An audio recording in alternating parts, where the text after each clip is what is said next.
Serial কিন্তু এদিকেও আছে, মানে এইখানে যে কতটুকু সিরিয়াল আছে পিছনে জানা নাই, তবে সামনে কি পরিমাণে সিরিয়াল আছে এটা দেখি।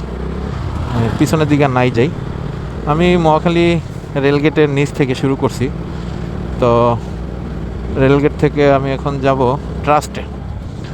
মনে করেন যদি যদি আমি ট্রাস্টের থেকে তেল নেওয়ার চেষ্টা করি আজকে গাড়ি অথবা বাইক দিয়া, তাইলে সেই ক্ষেত্রে কি হইতে পারে, আসলে তারা কতক্ষণ ধরে লাইনে আছে আমার জানা নাই, তবে তাদের সিরিয়াল দেখা যতটুকু মনে হইতেছে যে আল্লাহ তাআলা তাদের খুব ধৈর্য দিছে। যে এক ভাই তো গেঞ্জি মেঞ্জি খুললা পুরা আল্লাহ। যাই হোক, জীবনে যে এইটাও দেখার বাকি আছিল, মনে হয় এই জিনিসটাও পূরণ হয়েছে পাবলিকের, অন্তত বাঙালির, যে তেল নেওয়ার জন্য মানুষ ঘন্টার পর ঘন্টা, এই শেষ নাকি ও না সামনে আবার আছে, মানে তেল নেওয়ার জন্য যে মানুষ ঘন্টার পর ঘন্টা বসে আছে, এটা একটা মানে আশ্চর্যজনক বিষয়। যাক, তেল কিন্তু লাগবেই, মানে তেল ছাড়া ঘরে ঢুকাই যাবে না, মানে কীভাবে যে বুঝাই। এখন আমি তো আসলাম, আমার তো মিটার গাড়ি লাফায়, হ্যাঁ আমার তো লাফায়, আমি কি তেল নিতে পারবো আজকে বুঝতেছি না।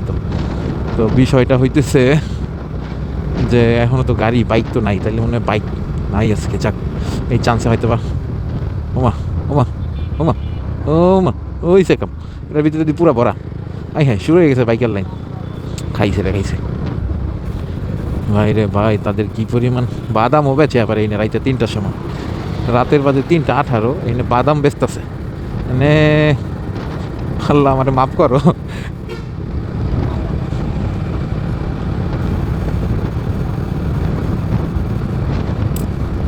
যাক, এখানে বইসে আড্ডাও চলতেছে ভালো। আল্লাহ, ঘুমাই গেছে অনেকে, মানে কিছু বলার নেই। যাক, কাউরে কিছু জিজ্ঞামু যে এই সাহস তো হইতেছে না। আর যদি এরা ঘন্টার পর ঘন্টা থেকে দাঁড়ায় থাকে, তাহলে এদের মন মেজাজ এমন যে কিছু না জিজ্ঞাসা করাই ভালো।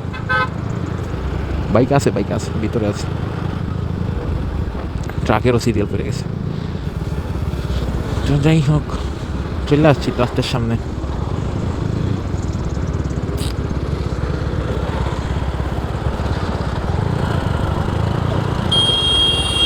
ভাই তেল পাইছেন? সিরিয়াল দিবেন? আপনার সিরিয়াল আছে? ও মানে লোক দাঁড়ায় আছে,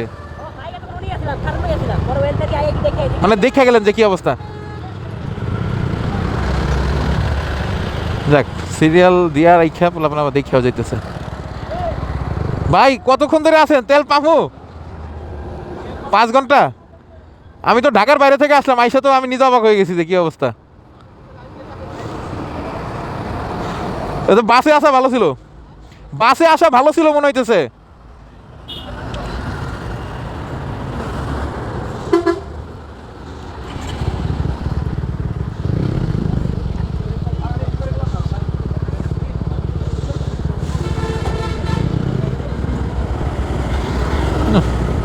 অনেক ভুল হয়ে গিয়েছে আমার, আমাকে ক্ষমা করে দাও, আমাকে ক্ষমা করে দাও, ক্ষমা ক্ষমা ক্ষমা। এখানে উকুন বাজতেছে।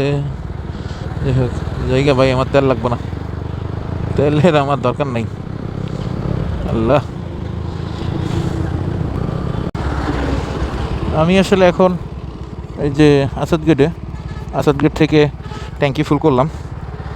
ট্রাস্টে আসলে পাইলাম না, কারণ ট্রাস্টে একজন তেল দিতেছে আর খুব স্লো, মানে ওইখানে পরিস্থিতি খুবই খারাপ। তো কপাল ভালো ছিল যে তালুকদারে এসে দেখি অল্প কিছু লাইন, তো ওইখানে 10 মিনিটের মতন লাগলো, 10 মিনিটের মধ্যে তেলের ট্যাঙ্কিটা ফুল করে নিলাম আর কি। আর পাম্পের মধ্যে মানে চাইছিলাম যে একটু ভিডিও করতে, তো ভাবলাম যে পাম্পের মধ্যে ভিডিও করলে এগুলো আবার ওরা ইদানিং দেখলাম যে মানে একটু রাগান্বিত হয়, তো দরকার কি একটা মানুষের শুধু চেতায়া, কোনো দরকার তো পড়তেছে না চেতানোর। তো এই জন্যই আসলে এখানে আর ভিডিও করলাম না, তেলটা নিয়ে বেরোইলাম। আমি এই যে এখন রেসিডেন্সিয়ালের পাশ থেকে যে গলিটা আছে, এই গলি দিয়ে বাসা দিকে চলে যাই। মূলত ঢাকায় আসছি ছোটো ভাইয়ের বিয়ে উপলক্ষে, আর হুটহাট একটা প্রোগ্রামের কারণে আমি শেরপুর থেকে যখন রওনা দিছি তখন আমি তেল নিতে পারি নাই। আর ছোটো ভাইয়ের যেহেতু বিয়ের কারণে আসা, তো যাইতে হবে খুব শর্ট টাইমের মধ্যেই, কারণ জাস্ট আর কি মানে একটু ম্যানেজ করে আসা আর কি, কোনো ছুটি ছাড়া।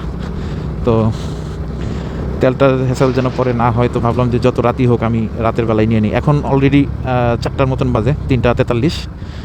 ঘুম তো আর হবে না, কারণ বিয়েবাড়িতে তো আর ঘুম হয় না। তো যাই হোক, ছোটো বড় প্রোগ্রাম ব্যাপার না। এখন কয়টা বাজে? এখন বাজে হচ্ছে 3:44।